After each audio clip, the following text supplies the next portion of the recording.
जय हिंद। जैसा कि मैं पहले वीडियो में बता चुकी हूँ कि ये जो हमारा लेसन नंबर 14 है, लतिका की डायरी, ये काफ़ी लंबा है। इसे हम लोग 2 वीडियो में कंप्लीट करेंगे। तो इसमें देखिए, ये लेसन नंबर 14 लतिका की डायरी ईवीएस यूपी बोर्ड हम लोग कंप्लीट कर रहे हैं और ये क्लास 4 का है। और आप लोग अपने साथ कॉपी पेन लेके बैठिए ताकि हमारे पास नोट्स भी तैयार होता जाए। ये देखिए, यहाँ तक हम लोग पढ़ चुके थे, लखनऊ महोत्सव तक हो गया था। हम लोग को पढ़ना था मथुरा जनपद के स्टॉल की। तो यहाँ से देखिए, जो इम्पोर्टेंट होगा उसको मैं टिक करती जाऊंगी और आप लोग नोट करते हुए जाएंगे ताकि हम लोग के पास एक कंप्लीट नोट्स भी तैयार हो जाए। तो यहाँ से हम लोग पढ़ते हैं। मथुरा जनपद के स्टॉल से किसी ने बांसुरी खरीदी तो किसी ने कृष्ण और राधा की मूर्ति खरीदी। मथुरा के लोग स्टॉल पर आने वाले सदस्यों के अभिवादन में राधे राधे बोल रहे थे। यानी मथुरा में अभिवादन के लिए कौन सा शब्द यूज किया जाता है? राधे राधे का। मथुरा कृष्ण के जन्म स्थली के रूप में जाना जाता है, ये तो आप सबको पता ही होगा। यहाँ पे देखिए, नोट करने के लिए जो हमारे पास पॉइंट है वो ये है। फर्स्ट पॉइंट हमारा होगा कि मथुरा बांसुरी जो है वो मथुरा या ब्रज का प्रमुख वाद्य यंत्र है। ब्रज लोक संगीत में ढोल, मृदंग, झांझ, मंजीरा, ठप, नगाड़ा, पखावज, एकतारा आदि वाद्य यंत्रों का प्रचलन है। तो ये हमारा फर्स्ट पॉइंट हो जाएगा। दूसरा पॉइंट होगा, द्वारिकाधीश मंदिर एवं इस्कान मंदिर की भव्यता विश्व प्रसिद्ध है। ठीक है, कहाँ पे? मथुरा। तो ये चीज़ें आपको नोट कर लेनी है। आइए हम लोग आगे बढ़ते हैं। अगला स्टॉल कानपुर का था। वहाँ विभिन्न प्रकार के मिल, कारखानों एवं मशीनों के मॉडल लगे थे, जिसे देखकर कानपुर के औद्योगिक नगर होने का आभास हुआ। कानपुर क्या है? एक औद्योगिक नगर है। इसे आप नोट करिएगा। अगला पॉइंट, स्टॉल पर सूती वस्त्र, ऊनी वस्त्र तथा चमड़े के विभिन्न प्रकार के सामान मिल रहे थे। ठीक है, कानपुर को 2 जिलों में बांटा गया है। ये आप अपने नॉलेज के लिए रखें कि कानपुर को 2 जिलों में कौन कौन सा? कानपुर नगर और कानपुर देहात, ये 2 है। और कानपुर नगर गंगा नदी के तट पे स्थित है। ये इंपॉर्टेंट है, इसको नोट करिए कि कानपुर गंगा नदी के तट पे है। अगर इसी तरीके से हम लोग बात करें इसी चैप्टर से रिलेटेड कि लखनऊ किस नदी के तट पे है, तो गोमती नदी के। और अगर गोरखपुर की बात करें तो वो आगे मिलेगा। आगे चलते हैं। फिर उसके बाद देखते हैं कि चंद्रशेखर आजाद कृषि विश्वविद्यालय तथा भारतीय प्रौद्योगिकी संस्थान IIT यहीं पे है। कहाँ पे है? कानपुर में। तो कानपुर में इसे नोट कीजिए कि कानपुर में चंद्रशेखर आजाद कृषि विश्वविद्यालय तथा भारतीय प्रौद्योगिकी संस्थान IIT है। ये हमारा हो जाएगा कंप्लीट कानपुर के बारे में पूरा नॉलेज। ठीक है, अब हम लोग बात करेंगे गोरखपुर की, जो कि राप्ती नदी के तट पे है। तो यहाँ से देखिए, नदी के तट पे भी स्थित जो नगर है उनका भी यहाँ पे जिक्र हुआ है। मतलब ये एग्ज़ाम की दृष्टि से बहुत ही इम्पॉर्टेंट चैप्टर है, इसे ज़रूर नोट कीजिए और कंप्लीट वीडियो देखिए। यहाँ पे आ जाते हैं हम लोग आगे। प्रदर्शनी के एक पंडाल के बाहर लाल पक्की मिट्टी की कलाकृति कलात्मक मूर्तियाँ, हाथी, घोड़े, फूलदान एवं अन्य खिलौने लगे थे।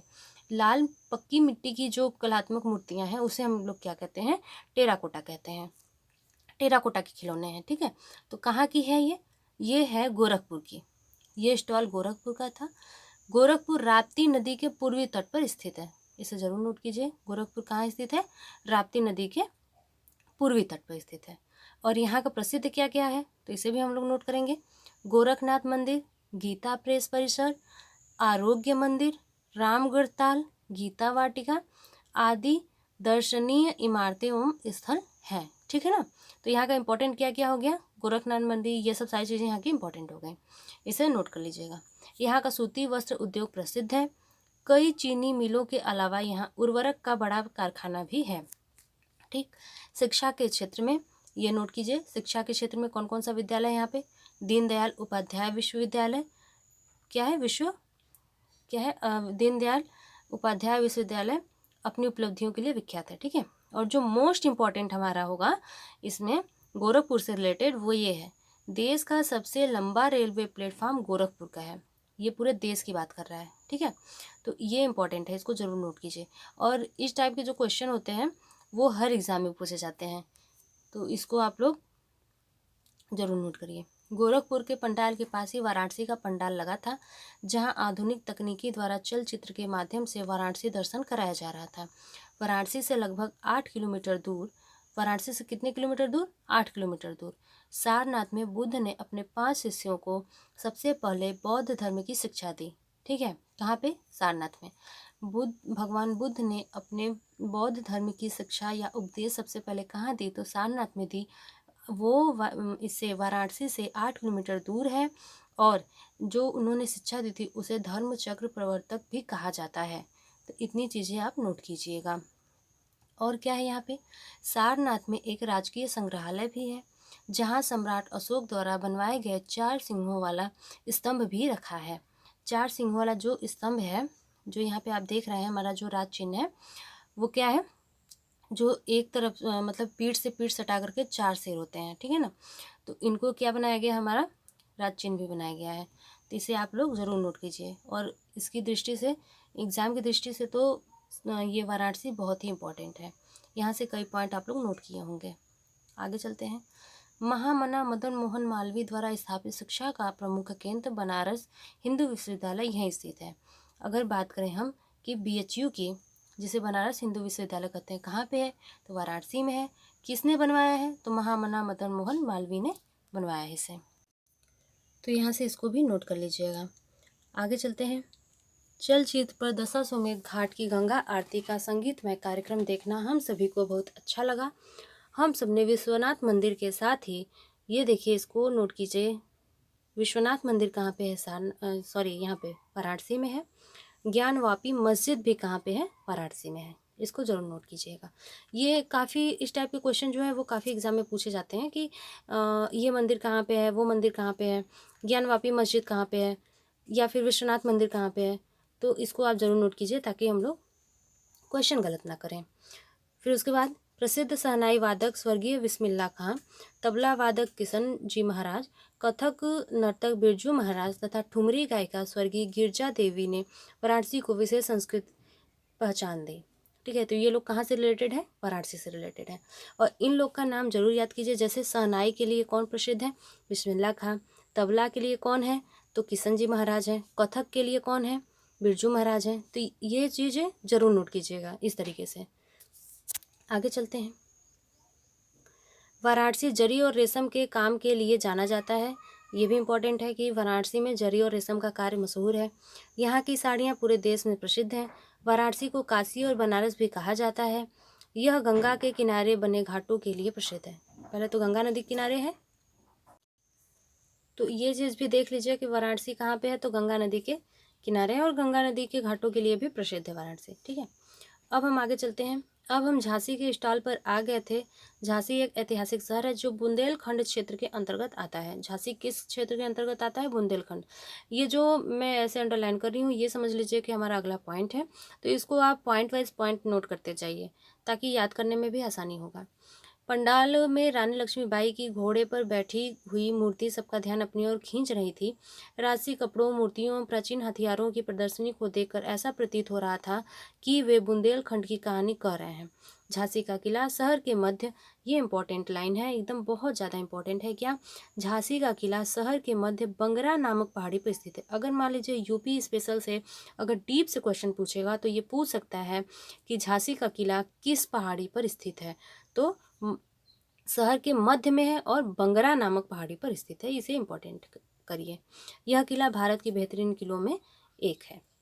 अब हम आगे चलते हैं। कहाँ पे? आगरा के स्टॉल पर ज़्यादा चहल पहल थी। सामने ही ताजमहल का भव्य चित्र लगा था जिसके सामने लोग अपनी फ़ोटो खिंचवा रहे थे। अब देखिए, आगरा शहर किस नदी के तट पे है? यमुना नदी के तट पे स्थित है। और ताजमहल जो है उसको किसने बनवाया है? मुगल बादशाह शाहजहां ने। आप लोग को पता ही होगा, लेकिन फिर भी ये चीज़ें नोट करते हुए चाहिए ताकि हमारा कुछ भी ना छूटे इसमें से।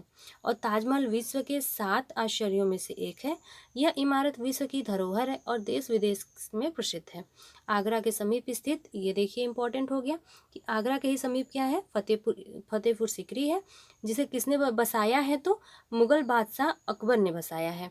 ये मोस्ट इंपॉर्टेंट है कि फतेहपुर सीकरी को मुगल बादशाह अकबर ने बसाया है। ठीक है, आप लोग ये सब अगला अगला पॉइंट करके नोट करते हुए जाइएगा। और यहीं पे बुलंद दरवाज़ा, पंचमहल एवं शेख सलीम चिश्ती की दरगाह भी है। कहाँ पे? फतेहपुर सिकरी में। और आप लोग को पता ही होगा कि बुलंद दरवाज़ा अकबर जब गुजरात का विजय किए थे उसके बाद बनवाए थे। अब आगे चलते हैं हम लोग, वो सब तो नोट कर लिए होंगे।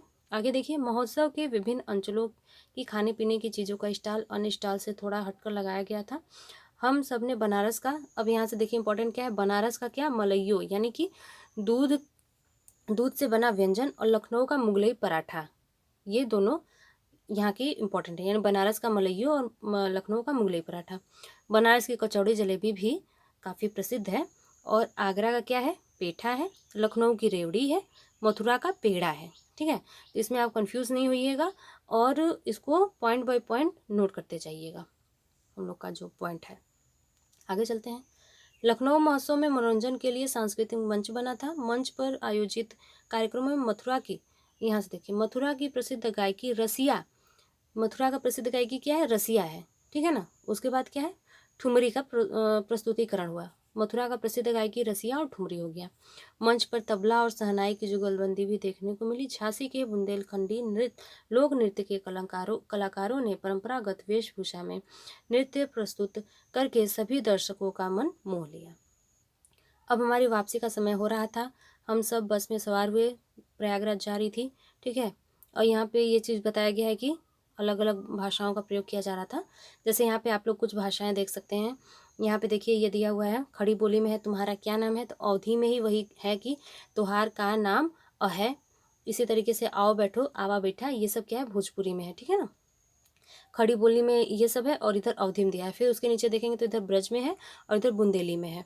तो इस सबको आप, तो आप इसको आप वीडियो को पॉज करके पढ़ सकते हैं। इससे कोई बहुत ज़्यादा खास रिलेटेड नहीं है, अपनी जानकारी के लिए केवल पढ़िएगा। और यहाँ पे देखिए, अब हम लोग ये चैप्टर कंप्लीट कर चुके हैं। हालांकि ये वीडियो थोड़ा सा लंबा गया है, लेकिन चैप्टर हमारा अच्छे से कंप्लीट हो गया है।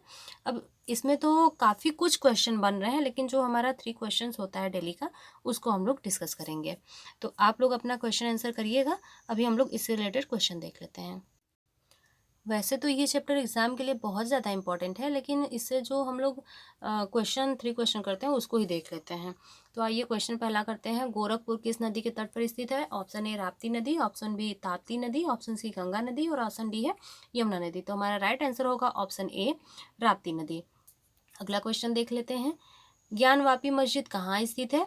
Option A Prayagraj, option B Lucknow, option C Varanasi, option D Agra. तो हमारा राइट आंसर होगा ऑप्शन सी वाराणसी। ठीक है, अगला क्वेश्चन देख लेते हैं। देश का सबसे बड़ा प्लेटफॉर्म कहाँ है? सॉरी, ये कौन सा नहीं होगा। देश का सबसे बड़ा प्लेटफॉर्म कहाँ पे है?